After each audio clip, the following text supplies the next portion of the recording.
బాగా ప్రార్థన చేసుకున్నాము ఆమె కంటే, బాగా వాక్యం చదువుకుంటున్నాం ఆమె కంటే, బాగా పాటలు పాడుతున్నాం ఆమె కంటే, సంఘ కార్యక్రమాల్లో బాగా చురుగ్గా ఉంటున్నాము ఆమె కంటే, ఆయన కంటే, లేకపోతే బాగా చందాలు ఇస్తున్నాము ఆయన కంటే అని వేరే వాళ్ళతో పోల్చుకుని అసలు దేవుని దృష్టిలో నేను ఎలా ఉన్నాను అది చూసుకోవట్లేదు.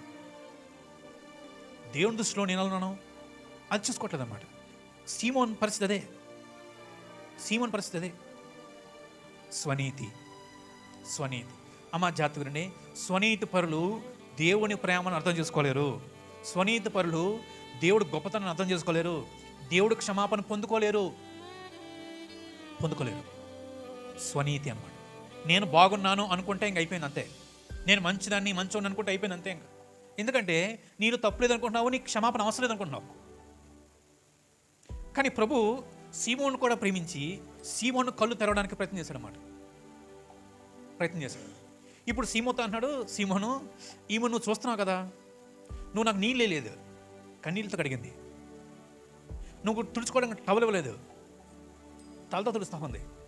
నువ్వు నాకు నూనె పోయలేదు, ముద్దు పెట్టుకోలేదు. ఈ ముద్దు పెట్టుకోవడం మానట్లేదు. ఈమె విస్తారమైన పాపాలు క్షమించబడింది కాబట్టి విస్తారంగా ప్రేమిస్తా ఉంది నన్ను.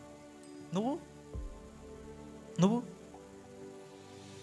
క్షమాపణ అవసరం లేదనుకుంటున్నావు, నీలో పాపం లేదనుకుంటున్నావు. నువ్వు జాగ్రత్తగా వినండి. సీమోను మనసులో ఉన్నది యేసుప్రభుకి అర్థమైంది. మన ప్రభు మనసులో ఎరిగినవాడు. విన్నారా జాగ్రత్తగా? మన ప్రభు మనసులో ఎరిగినవాడు అంటే ఏ మనసుతో ఉంటున్నాడో ఉంటుంది ఈమె తెలుసు ఆయనకి. మనం నోటితో చక్కగా పాటలు పాడేసి, మనం చక్కగా మంచిగా చందాలు ఇచ్చి, లేకపోతే చక్కగా మంచిగా ముసుగేసుకుని చాలా గౌరవపూర్వకంగా కూర్చున్నా దేవుడు ఎవరేంటో తెలిసిపోద్దానికి.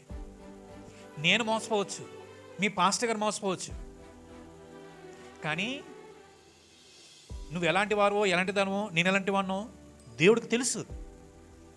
దేవుని మోసం చేయలేం. ఇప్పుడు సీమోను మనసు యేసుప్రభుకి అర్థమైంది. మన ప్రభు మనసులను తెలుసుకున్న ప్రభు. జాతకరండి. ఇప్పుడు ఆ స్త్రీ ఉంది చూశారు, ఆ స్త్రీ ఎవరు? ఆమె పేరు చెప్పారా బైబిల్లో? ఇక్కడ చెప్పలేదు. పాపాత్మురాలని చెప్పారన్నమాట. జాతకరండి. ఆ స్త్రీ మనసు తెలుసు, సీమోను మనసు కూడా తెలుసు. ఆ స్త్రీ ఎందుకు వచ్చిందో తెలుసు, సీమోను ఎందుకు ఆ మాట అంటున్నాడో తెలుసు. మన ప్రభు మనసులు ఎరిగి అర్థం చేసుకునేవాడు. జాతకరండి. మనం ఎప్పుడైనా సరే మానవ సంబంధాల్లో కోరుకునేది ఒకటే, మనల్ని అర్థం చేసుకుని మనల్ని మనం ప్రేమించే వాళ్ళు కావాలి. ఏమంటారు? అంతకుమించి ఇంకేం కావాలా? డబ్బులు సరిపోద్దా?